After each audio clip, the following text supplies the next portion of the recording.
Congress party के सदस्य नहीं है। अब भारतीय जनता पार्टी के भी 400 इसके बीच में कांग्रेस को कम मानते हैं, जबकि बसपा में संगठन में विरोध। देखिए, सब लोग हर जगह एक जब संगठित परिवार होता है तो कहीं ना कहीं बर्तन होते हैं, खनकते हैं। तो निश्चित तौर से हम आपस में सारी चीजों में आ गया हूँ, सारी चीजों को बैठकर हम लोग ठीक कर लेंगे और सारे लोग मुकेश धनखड़ को एक मुश्त सब लोग लड़ाई लड़कर उसको चुनाव जिताएंगे, पूरी ताकत के साथ जिताएंगे। जो 400 की पार की बात है वो 420 की बात करते हैं, वो फ्रॉड है, झूठे लोग। वो बताते हैं कि भाजपा का कहना है कि अमेठी और रायबरेली तक आप वो नहीं कर पाए हैं।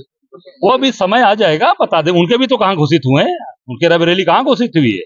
भाजपा के कैंडिडेट घोषित नहीं रायबरेली के। शायद आपके विचार में नहीं, हमारा तो निश्चित तौर से तय है कि वो कांग्रेस का और गांधी परिवार की सीट है और निश्चित तौर से मजबूत प्रत्याशी मिलेगा, जिससे इनकी हवा खराब होगी, मैदान छोड़ के भागी। बच्चों को सम्मान जैसे पहले देते चले आए।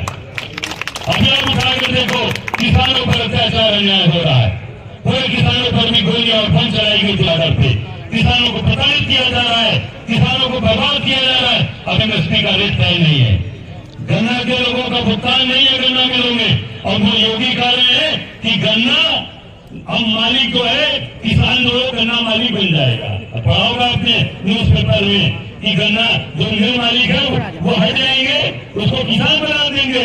योगी जी के पास फार्मूला है, और जो किसान है उसको गन्ना मालिक बना देंगे। देखो झूठी बात, ये झूठी बात कर करके जनता को भ्रमित करना है। मैं समझता हूँ कि ऐसे लोगों को आप जवाब दीजिए। तमाम गलत चीजें आज योगी मंच से बोल रहे, चुनाव आयोग कोई कार्रवाई नहीं कर रहा। तमाम तरीके से लोगों के ऊपर आरोप प्रत्यारोप लगा रहे हैं ये भाजपा के लोग।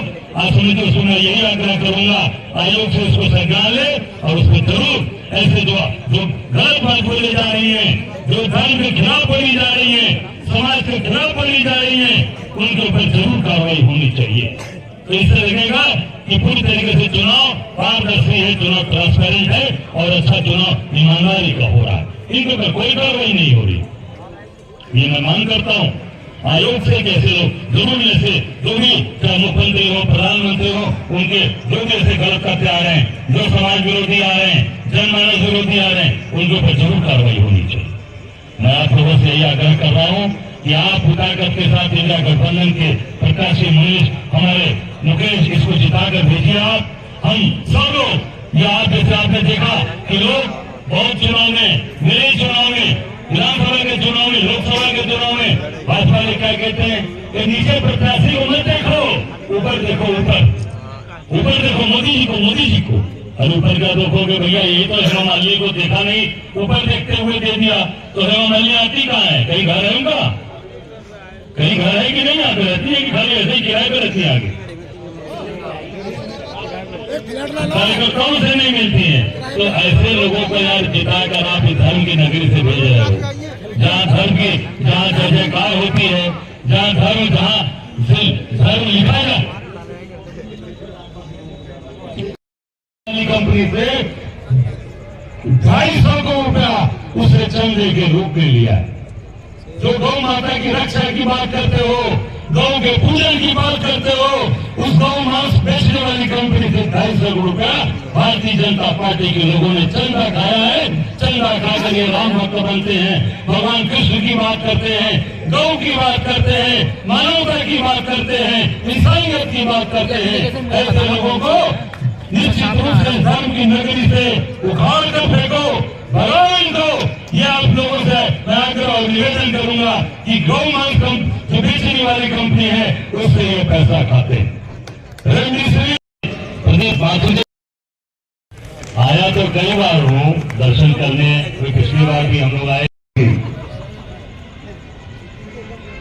मेरा सभी से हाथ जोड़कर अनुरोध है, मंच पर बैठे हमारे नेताओं से, सभी से, सामने बैठे, यदि मेरे से भूलवश कोई गलती हो गई हो तो मैं कान पकड़ के आपके सामने क्षमा मांगता हूं, माफी मांगता हूं। लेकिन साथियों, मेरा आपसे हाथ जोड़कर पुनः अनुरोध है, आप पूरे देश में और प्रदेश में देख रहे हैं जिस तरीके से तानाशाह सरकार कोई भी जन की आवाज को बुलंद करने का काम करते हैं। किसी भी दल का कोई नेता होता है, उसकी आवाज को दबाने का काम ये भारतीय जनता पार्टी के नेता करते हैं। उनके ऊपर तमाम ईडी, सीबीआई, इनकम टैक्स, ना जाने तमाम झूठे मुकदमे लगाने का काम करते हैं। मैं आपके आशीर्वाद से मेरा ना शरीर है, ना मेरा तन है, ना मेरा कुछ है, मेरी तो है तो मेरी यमुना मैया है। मैं कसम खा के कहता हूं, मैं देखता हूं इनकी ईडी और सीबीआई इनकम टैक्स को, ये हाथ डालकर देख ले योगी की पुलिस, हाथ डालकर देख ले मोदी की पुलिस। यदि अपनी प्राणों का न्यौछावर नहीं कर दूं, तस्से मस होने वाला नहीं।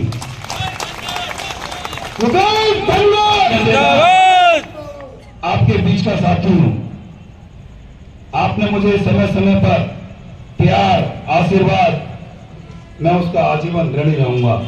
मर भी जाऊंगा तब भी मैं आपका कर्ज नहीं उतार पाऊंगा। साथियों, मैं इस बात को इसलिए कह रहा हूं, आपने देखा है पिछले 10 साल से आप यहाँ के सांसद कभी जनता के बीच में देखा है? और उन्होंने तो कहा था कि मेरा ये लास्ट चुनाव है। कहा था नहीं कहा था? कहा था नहीं कहा था? तो आज कौन सी स्थिति पैदा हो गई? फिर वो चुनाव के मैदान में आ गई। कोई बात नहीं, फिर वो यमुना पूजन करने के लिए जाती हैं। अध्यक्ष जी, आपका ध्यान आकर्षित करना चाहता हूं, वो यमुना पूजन करने के लिए जाती हैं। फिर वो 5-10 साल पहले जो वादा किया था कि मैं यमुना को अवरुद्ध करूंगी, अरे विनाश काले विपरीत बुद्धि। आपकी तो देश में और प्रदेश में 10 साल से सरकार थी, क्या आप कुंभकर्ण की नींद में सोए हुए थे? फिर वो ढोंग, फिर वही हिंदू आपके ब्रजवासियों के साथ छल कपट, फिर वो यमुना जी के पास जाती हैं और यमुना पूजन करती हैं। अच्छी बात है, लेकिन मैं पूछना चाहता हूं, उन्होंने पूजा की, अच्छी बात है, लेकिन उन्होंने यमुना का आचमन क्यों नहीं किया? वो केवल आरओ कैंट का एडवर्टाइजमेंट करने के अलावा या बड़ी बड़ी स्क्रीनों पे अपना डांस करने के अलावा अच्छी लगती है। जनता के सुख दुख में कहीं आपको नजर नहीं आएगी। आपने देखा दीपावली पर जब राया में अचानक आग लग गई, लोग ब्रजवासी जिंदे चल रहे थे। जब यहां की सांसद महोदय कहां थी? जब कहां की सांसद महोदय? जब कोरोना का समय था, लोग घर से बाहर नहीं निकल रहे थे, तब कहां थी सांसद महोदय? कहां थे भाजपा के लोग? कहां थे ये लोग? ये बड़ी बड़ी बातें करते हैं। साथियों, मैं ज्यादा नहीं कहूंगा। क्यों? मैं इस बात को इसलिए भी कह रहा हूं कि आप सब बुद्धिजीवी हैं, सब नेता हैं। मैं तो आपका बालक हूं, इतना जानता हूं कि आप अपने प्राण दे दूंगा, लेकिन 10 से मस होने वाला नहीं हूं। और ब्रजवासियों की मान सम्मान की लड़ाई के लिए आधी रात, आधी 24 घंटे यदि मुझे अपने एक एक शरीर का कतरा बहाना पड़ेगा तो 10 से मस होने वाला नहीं। इतनी बात कह के मैं यही पुनः आपके चरणों में अपना ये प्रत्याशी जो जमीन में बैठा हुआ है, कोई भी प्रत्याशी होता तो कुर्सी में बैठता, और ये प्रत्याशी जमीन में बैठा हुआ है। गोपाधीश को, महाराज गोपाधीश को मंदिर में दर्शन करने के लिए वो दलगत प्रकंडा करता हुआ खड़ी हुई है। लेकिन उन वोटों को अपनी झोल में लेने के लिए हमको जो समय का अभाव है, 10-12 दिन चुनाव के रह गए हैं, प्रत्याशी ले तो घोषित हुई है। ये 10 दिन काम किया तो मैं आपको विश्वास दिलाता हूँ। अपने स्पीचेस के मामले से जाने वाले हमारे साथी सहयोगी शिद्दत चतुर्वेदी जी, जिनके साथ हम कई बार जेल यात्रा कर चुके हैं, खासतौर यहाँ के गांधी आश्रम को बचाने के लिए भारतीय जनता पार्टी के चंगुल से उस गांधी आश्रम को हम लोगों ने बचाया।